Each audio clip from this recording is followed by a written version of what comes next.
So today we're looking at women in the New Testament and the early church. So things like what restrictions were placed on them because of their sex. Does the New Testament give an accurate depiction of how women actually lived and functioned within the early church? And should the New Testament be used as a guide for women's participation in modern churches? So I think maybe to start, Bart, why do you think the role of women in the early church is something that is worth discussing? Well, yeah, I mean, I think it's certainly worth discussing because of the issues today. I mean, we have the largest denomination in the world is the Roman Catholic Church, and women are not allowed to be priests. And I'm not looking for a woman pope anytime soon. And there are a number of Protestant denominations that still maintain that women are not to be in leadership roles, in significant leadership roles. And a lot of people, even in liberal denominations, sometimes feel a little bit uneasy with a senior pastor who's a woman. And you wonder, well, why is that exactly? Is it, do these people really think that women are inferior? That they can't be as spiritual or as religiously insightful as men? The reason usually given in these churches has to do with the Bible. And so I think it's really important to understand what the Bible actually says about it, and also to see how the views of women in the Christian church developed over time. And so that's been a source of real interest among scholarship over the last 30 or 40 years, and is one of my interests as well. Yeah. It is very interesting, actually, because we'll get into this later, but if you look at how the very early church seemed to have functioned, and then how it kind of gradually shifted as the church became more institutionalized and less of a peripheral kind of fringe religion, there does seem to be a very strong correlation with the prominence of women in roles of leadership and in among the clergy. So I'll be interested to talk more about that's right. that. As we're going to see, I mean, as the church grew and as the church grew, the role of women shrank, and that's not a historical accident. Yeah, no, I believe it. So this is, I think, a basic starting point, but a very necessary starting point for the conversation we're having. What rules and laws does the New Testament contain about the role and place of women in the church? Well, it's a very interesting thing because the places that actually talk about what women ought to do seem to stand at odds with other places that talk about what women were doing with approval. And so what the way it works out is just if you think about the New Testament chronologically, if you start with what Jesus was doing, and in his ministry, and then you go into what was happening in the churches of Paul after Jesus' death, and then what was happening after Paul. When you trace that chronologically, it looks like women are very active to begin with, but then as time goes on, they get less and less active, as I was indicating earlier. And most of the prescriptions about women, saying what they can and cannot do, come from the later side of things. And almost certainly these later writings are emphasizing that women should not be in leadership roles, precisely because they were in leadership roles, and some of the men writers didn't like this. And so there are several passages that we could probably talk about at length, but especially in works assigned to Paul that whoever's writing them claimed to be Paul, but probably Paul wasn't the author, the actual author. And so these are later writings where they're told that women need to be quiet. Yeah, that's a really interesting thing that I remember a professor, I think I was still in undergraduate, explaining to me, when you're looking at ancient laws, you're not looking at what people were not doing, because if for example, if no one is stealing, then you don't need a law against stealing. When you legislate something, you're legislating because people are actively doing something you want them to stop doing. So when you look at ancient laws and ancient law codes, you're looking at what behavior was actually happening and what people were trying to control and restrict. That's right. I mean, in the modern world, we wouldn't have had laws against the use of marijuana if nobody was using marijuana. Exactly. So why do you pass a law? And so if you got rules against women being leaders, that probably tells you something. So what kinds of things do we see women doing in the New Testament? Well, it's one of the very interesting questions is about the role of women in the life of Jesus and himself. And we may want to devote a whole episode to that because there's a lot that can be said. But it is very interesting that it looks like Jesus is a lot more involved with women in public than you would expect a Jewish rabbi to be. I mean, he's got women followers. They support him.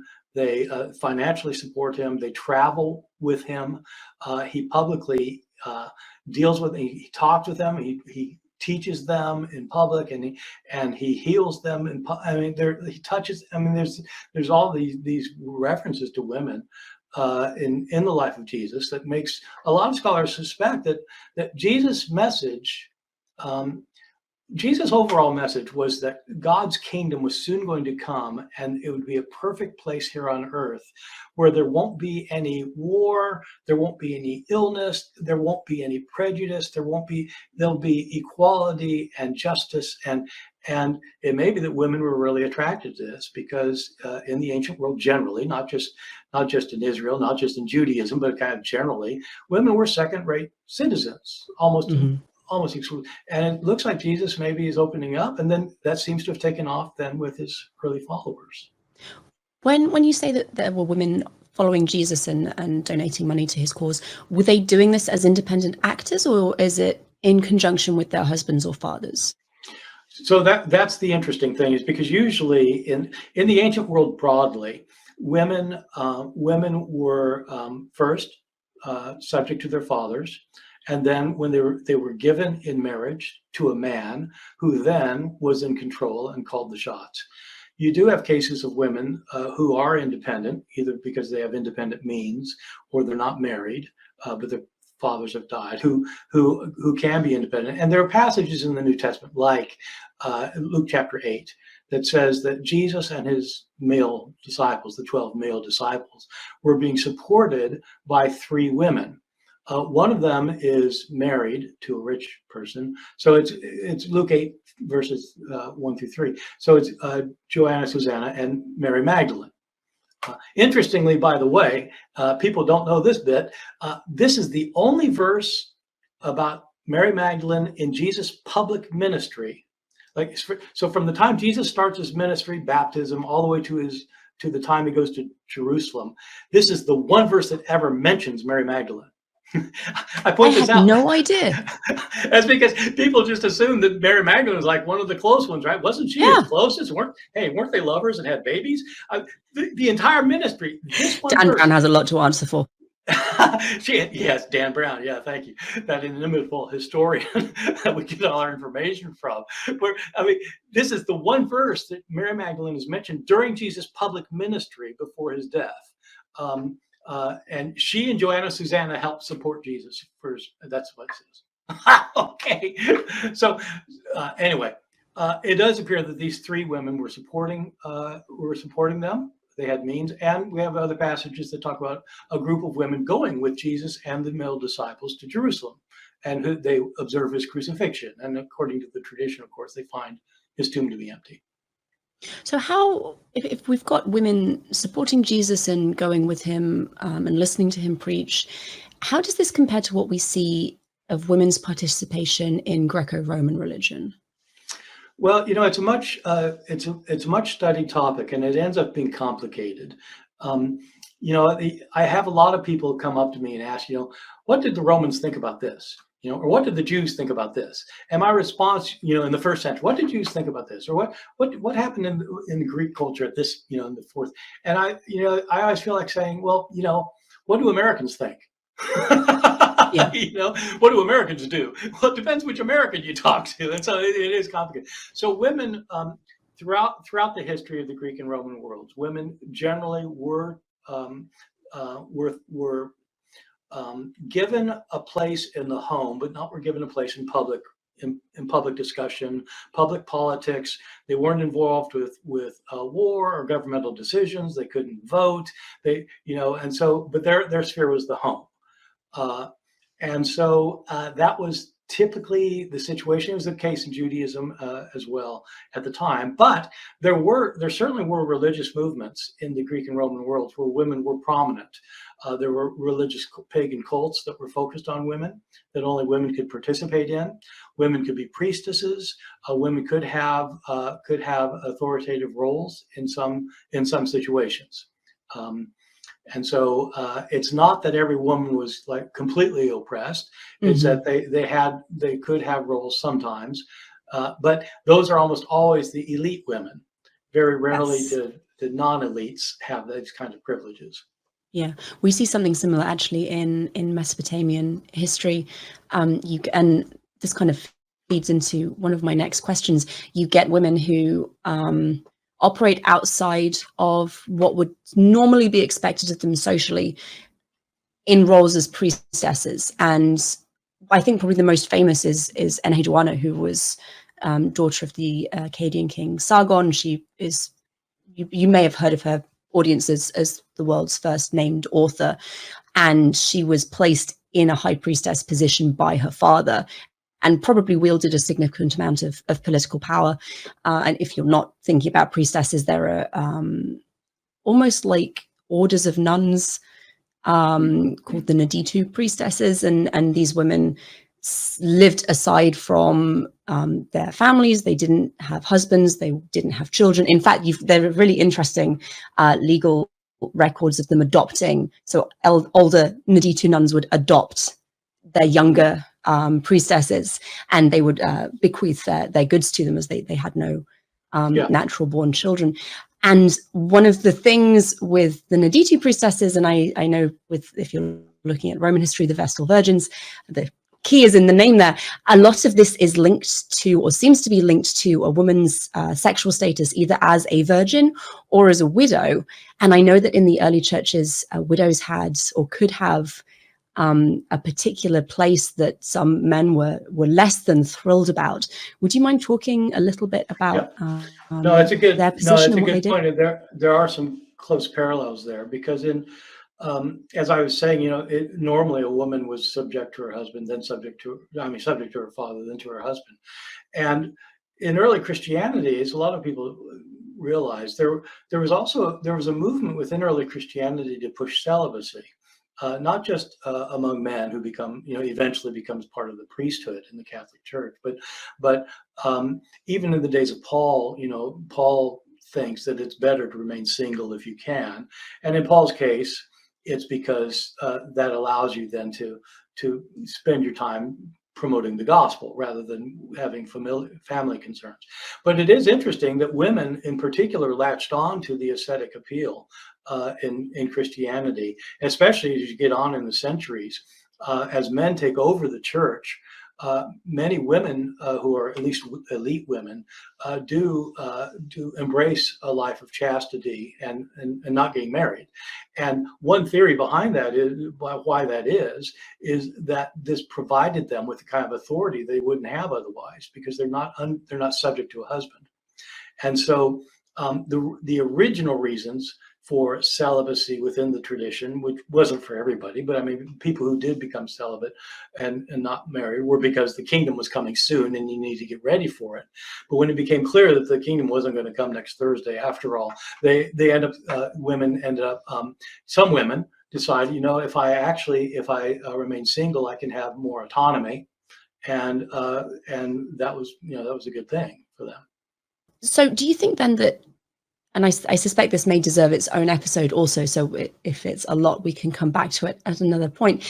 Did women in different denominations have different freedoms and authorities that we maybe don't see so much coming through in like the Roman Catholic tradition? So I'm thinking specifically of Gnosticism, but I don't know if there are other denominations also that would be relevant. Yeah.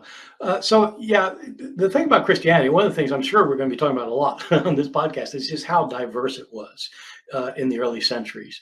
We're accustomed to being diverse today, where you have Roman Catholics and Greek Orthodox and Presbyterians and Methodists, and you got fundamentalists, and you got Southern Baptists, and you got Jehovah's Witnesses, and you got Mormon. You got all these things that call themselves Christians. Like, wow, that's different, And so, but in the early church, it was also very, very different. There were different groups who considered themselves followers of Jesus, who believed they followed his teachings. And that followed the traditions that he started, who had very, very different views of things. And there were a number of groups that today scholars might call Gnostics, that you were referring to, the Gnostics. They weren't just like one group of things. They're like a bunch of different groups that we might label as Gnostic.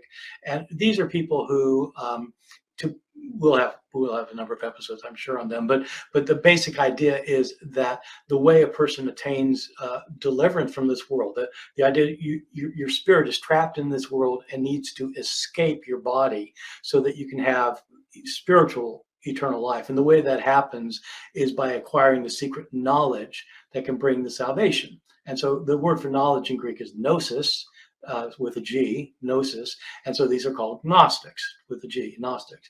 Well, there are some ancient sources that indicate that not in Gnostic circles, women could have as significant a role in the religion as men, and so. And we have a number of Gnostic texts, for example, that celebrate Mary Magdalene, and in some of them, they show her superiority to Peter. There's this kind of conflict between Mary Magdalene and Peter, which is interesting because these are the two that in the earliest tradition were individually said to have been the ones who first learned about the resurrection. Which one learned first, Peter or Mary? And then you later get these texts where these Gnostic texts where Mary is shown to be superior. And part of the issue with all of this is that if you have a divine spark within you, if you have like an element of the divine within you, the divine is not it's not gendered. And so if you're a woman or a man, you could have the same, you could have the spark. And so there definitely were groups that emphasized women more than others. And one of the things that many of us have long thought is that even in the Orthodox traditions, you might call it, like what became the standard view of Christianity at the very beginning, like in the ministry of Paul, that early, women were more dominant then as well than they became later. That's probably a good place to start, because we mentioned earlier that the role of women changes obviously throughout the course of church history. When we're looking at not the life of Paul, but Paul's times, I know that he mentions women in his letters as colleagues and almost co-workers. What do we see in those letters of how women were performing, what roles they had? And like, were they running churches? Were they primarily financial donors? What kinds of things are they doing? No, that's a really important question. And in part because there's a general sense today that Paul was quite opposed to women in leadership roles, and that Paul's often labeled as one of the first great misogynists. And I think it's unfair for reasons we'll talk about here in a minute. I will say, when I teach my class at Chapel Hill, I teach in my New Testament class, my introduction to the New Testament, and I have each student in this class has to participate in a formal debate on a topic they do research for, and and I used to have the debate topic as resolved. The Apostle Paul was a misogynist. And after a while, I had to stop using that topic because I realized after the debates that some students did not know what misogynist meant. Yeah. Okay, where do we start with this one? Okay, then. Paul's letters are a bit complicated. There are 13 letters that claim to be written by Paul in the New Testament. So there are 27 books in the New Testament, 13 claim to be written by Paul, but scholars have long maintained since the 19th century or so that 6 of these letters probably were not written by Paul. And so today, just among scholarship, scholars will always talk about the 7 undisputed letters of Paul, where basically everybody agrees. In those 7 letters, you get a very different view of women than you get in the other letters, the later letters that are probably not by Paul, but written by someone else later, claiming to be Paul. And for example, in Romans chapter 16, Romans is is probably the most important letter for most people. Most people don't read chapter 16 very carefully. Paul's greeting people in the city of Rome, Christians in the church in Rome, and he greets them by name, greets like over 25 of these people by name, and a number of them are women. And it is striking. He names one woman who is a deacon in the church, a minister in the church, who's actually the one carrying his letter. He's given his letter to her. There are others who have churches meeting in their homes. There are others that he calls his co-workers. There's one woman that he actually calls one of the foremost apostles. And wow. So this, in Romans 16:7, he greets Andronicus and Junia, chief among the apostles. Whoa! And so Andronicus is a male name. Junia is a female name. And what's Is really Julia sometimes changed to a male name? Am I remembering that correctly? That's People exactly are like, no, this can't be right. This has to be a typo. This is a dude. This is a dude. The English translators, like in the older translations, they changed the name from Junia to Junius, US, which is a man's name. Unfortunately, there was no man's name Junius in the ancient world. they made it up because they couldn't stand the idea that this would be a woman who's a chief apostle. So apostles for Paul were people who had been commissioned by Christ to spread the good news, to be missionaries, Christ appeared to them, and so they could become missionaries. And she's one of the foremost apostles. So in Paul's own ministry, women were really quite active in his churches. That's remarkable. And that contrasts quite strongly with, I think, as you were saying, a lot of what people will say Paul said about women. You've got the whole suffer not a woman to teach. And I'm assuming all of that comes from the other letters that are claiming to be by Paul, but are not real. Well, so there are two main passages, and they are strikingly and interestingly different in their significance. The one that's most famous is this one in 1 Timothy. 1 Timothy is one of the 6 that scholars have long been pretty convinced Paul did not write. In fact, it's like among critical scholars, it's not unanimous, but it's right up there, virtually unanimous, that Paul did not write 1 Timothy. And 1 Timothy chapter 5, Paul says that women are to be silent in the church. They're not allowed to teach. They're not allowed to exercise authority. And then he explains why. Because he says that Adam was created first, then Eve. In other words, Eve was created to help Adam, not she's just the helper. And it wasn't Adam who was deceived. Eve was deceived by the devil, and then she led her husband astray. And so what happens if you allow women to exercise authority over men? Well, bad things. Bad things. They get duped by the devil, and then they lead the man astray. So women are dangerous because they lead men astray. And men, are strong enough, they don't get led astray by the devil, apparently. So this is like, oh man, people sometimes ask me, are there any passages from the New Testament you'd like to get cut out of there? And I'm thinking, that's definitely one that I don't think has done a lot of good over the years. There's another passage, though, that is equally important, but is very different, because it's in a letter that Paul really did write. It's in one of the 7 in 1 Corinthians. In 1 Corinthians 14, there's a passage that where Paul says that women are not allowed to speak in church. If they've got any questions, they're supposed to ask their husbands at home. And so women aren't allowed. So this is 1 Corinthians chapter 14, verses 33 and 34. The problem in this case is different from the case in 1 Timothy. In 1 Timothy, it's because Paul probably didn't write the letter, but Paul did write 1 Corinthians. But scholars have long argued that these 2 verses were not originally in 1 Corinthians, and they have really good arguments for it. And even so good arguments that they're really good arguments. They convince even one of the most important commentators on 1 Corinthians, who was an evangelical Christian, Gordon Fee, was insistent these verses were not in there. Oh, wow. Part of it is because in Paul's church, Paul 3 chapters earlier says that women can speak in the church. Hmm. They pray and they prophesy in church. They do that out loud. And there are other things about this passage that it just looks like it got stuck in by a scribe Hmm. based on what he knew about First Timothy. And so, so when you take those 2 passages out, Paul isn't the misogynist that he seems to be. Hmm. And if he's greeting a deaconess in Romans, clearly there are women in like theological leadership roles that he had like no issue with. So yeah, I mean, and this is a time when deacons were, the word deacon just means minister. And so she's a minister of the church. And so these are the kinds of verses that people latch onto to say, look, women should have leadership roles. And then other people say, yeah, First Timothy says no. And so that's why you have these disputes between groups.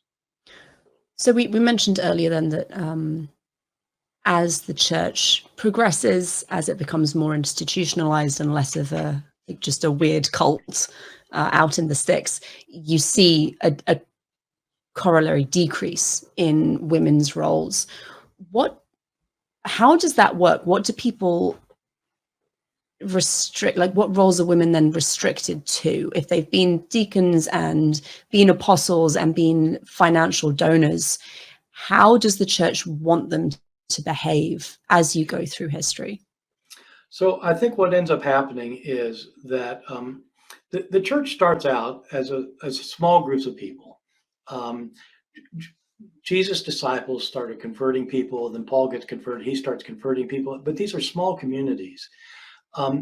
Most people don't realize this, but we didn't have church buildings for a very long time. The first surviving evidence, any archaeological evidence of an actual church building, is not till about the year 250, so about 200 years after Paul's day.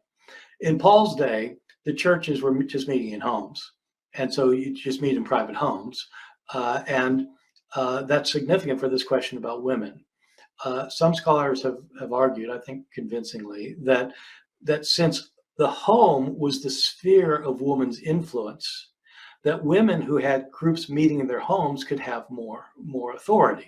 Because this is, the men basically ceded the household to the women, and they were off doing their public thing, off voting and fighting wars and things. So the church started out as these home meetings, and women had a prominent role then. But as the church grew, they got too big for houses, and they had to start meeting in outside places. And one of the places they started meeting is in cemeteries, because they were like big open spaces and stuff. And as the church grew, more men converted, obviously. And men started taking over, as they tend to do. And once the men started taking over, there started being disputes that the passage in First Timothy and the passage in First Corinthians that was put into First Corinthians by someone other than Paul, these are representing later views that women need to stop exercising authority. By the time you get to the 2nd century, you actually have a split within communities. You have some communities that are insisting that Paul's practices and Jesus' practices are authoritative, and the women are indeed supposed to have leadership roles. And you have a lot of literature written in the period by people supporting women in leadership roles in the church. And then you have the opposite side, which is the reaction to it, of authors saying, no, women cannot exercise any authority. And as the church grew, that side definitely won out. And so when you get to the 3rd, 4th, 5th century, forget it. I mean, women are not, in some places they are, but basically their voices are being quashed. And I think this has clearly led to what a lot of people see, what we referenced earlier in the Roman Catholic Church and a lot of Protestant traditions, where women are just officially not allowed. So all and any influence they sway seems to be through socially accepted roles, through their position as wife of the minister or leader of the choir, or something similar. Yeah, well, that's right. I mean, even as early as First Timothy, when Paul gives instructions to the bishops, bishop is the translation for the word that just means overseer, so somebody who's over the church.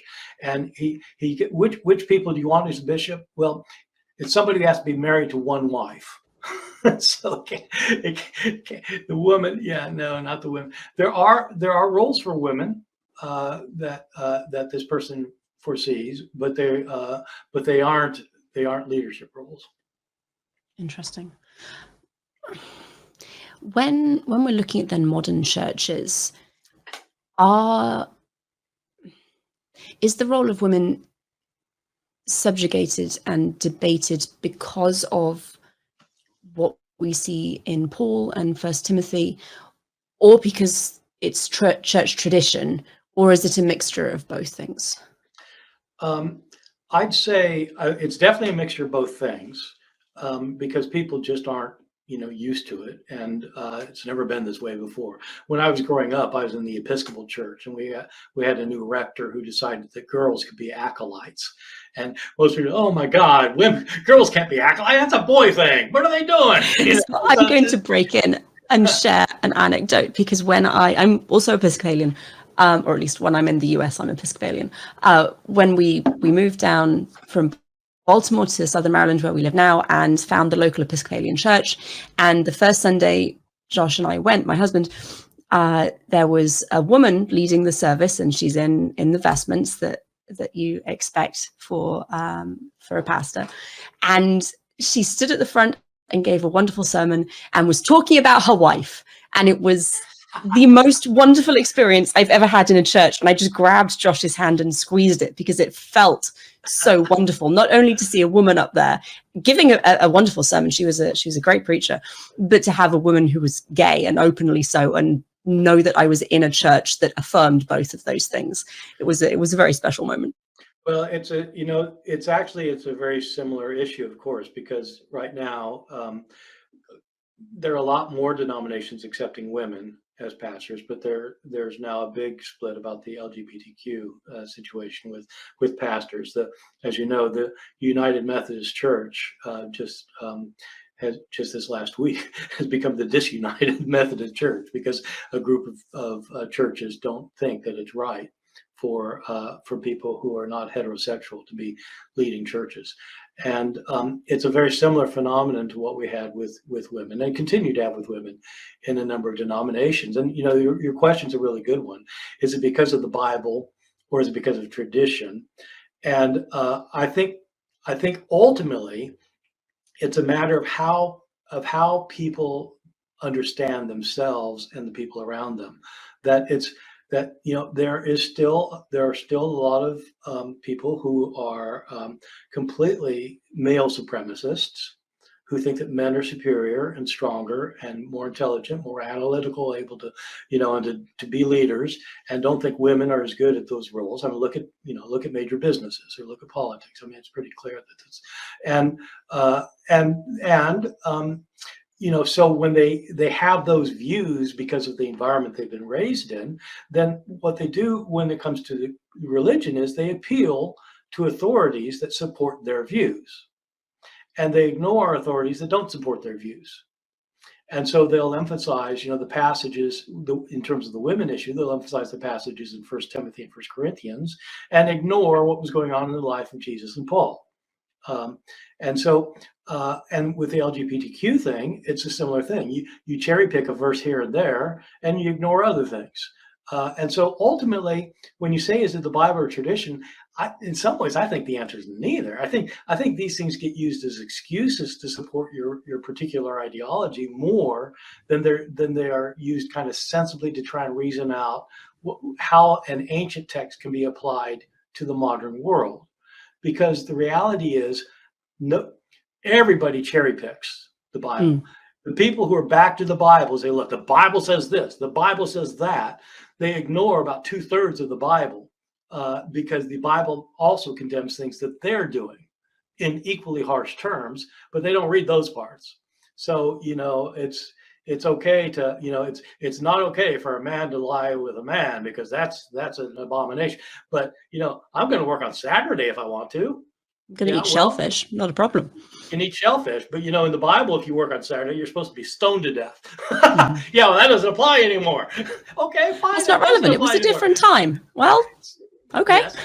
Exactly. It was a different time. And so the trick of interpreting the Bible for today, for those who are committed to the Bible, is not simply taking it word for word and saying, this now applies. You have to figure out how to translate it into a new context. And that's where the debates come. How do you translate it into a new context in a way that's sensible, that in some ways is faithful to the text, but also is realistic about our modern situation where we're not living 2,000 years ago anymore? Mm-hmm. Yeah. Thank you. I think that's probably a great place to wrap up for this discussion. We will definitely revisit this topic. I think the idea of talking about women in the life of Jesus is an excellent one because I have questions, which surprises no one, I'm sure. So we will take a very brief break and then we'll be back with